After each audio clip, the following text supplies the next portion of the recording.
Depression, কিভাবে আমরা হতাশা থেকে নিজেকে বাঁচাতে পারবো, একটি মাত্র উদাহরণের মাধ্যমে আমি আপনাদের সামনে তা তুলে ধরার চেষ্টা করব। উক্ত ভিডিও চিত্রের আলোকে আপনারা সহজে বুঝতে পারবেন কিভাবে ডিপ্রেশন থেকে বাঁচা যায়, তার ফর্মুলা। আসুন বিস্তারিত জানা যাক। আসসালামু আলাইকুম ওয়া রাহমাতুল্লাহি ওয়া বারাকাতুহু। সুপ্রিয় শুভাকাঙ্ক্ষীগণ, সকলে কেমন আছেন? আশা করি মহান আল্লাহ সুবহানাহু ওয়া তাআলার অশেষ রহমতে, বিশেষ অনুগ্রহে সকলে অনেক ভালো আছেন। প্রতিবারের মতো আজকেও আপনাদের সামনে নতুন আরেকটি ইসলামিক দাওয়াতি বার্তা নিয়ে হাজির হয়েছি। আজকের দাওয়াতি বার্তার মূল প্রতিপাদ্য বিষয় হলো ডিপ্রেশন, কিভাবে আমরা হতাশা থেকে নিজেকে বাঁচাতে পারবো, একটি মাত্র উদাহরণের মাধ্যমে আমি আপনাদের সামনে তা তুলে ধরার চেষ্টা করব।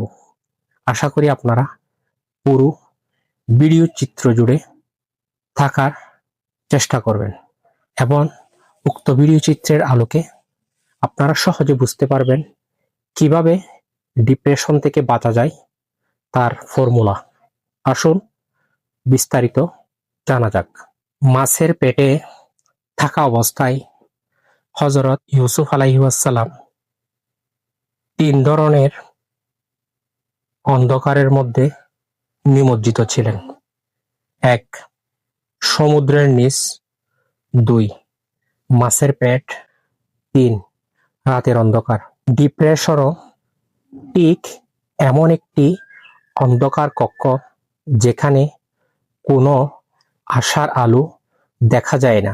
কিন্তু ইউসুফ আলাইহিস সালাম যখন স্বীকার করলেন, হে প্রভু, আমি জালেম, নিজের উপর অন্যায় করেছি, তখন মহান আল্লাহ সুবহানাহু ওয়া তাআলা তাকে সমুদ্রের তলদেশ থেকে উদ্ধার করলেন। ঠিক তদ্রূপ আপনি যখন আপনার নিজের ভুলগুলো স্বীকার করবেন এবং আল্লাহর কাছে নিজেকে সমর্পণ করবেন, সবসময় তওবা ইস্তেগফারের মধ্যে নিজেকে নিমজ্জিত রাখবেন।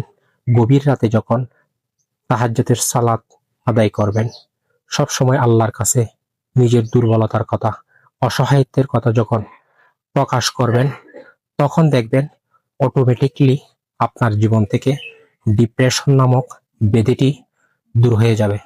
আশা করি এই উক্ত ভিডিও চিত্রের আলোকে আমি আপনাদেরকে ইউসুফ আলাইহিস সালামের একটি উদাহরণের মাধ্যমে বোঝানোর চেষ্টা করেছি ডিপ্রেশন দূর করার সহজ ফর্মুলা। এই ভিডিও চিত্রটি যদি আপনাদের ভালো লেগে থাকে, অবশ্যই তা শেয়ার করার চেষ্টা করবেন, কারণ আপনার একটি শেয়ারের মাধ্যমে যদি একজন মানুষও উপকৃত হয় কাল কিয়ামতের ময়দানে, তা আপনার জন্য নাজাতের উসিলা হবে।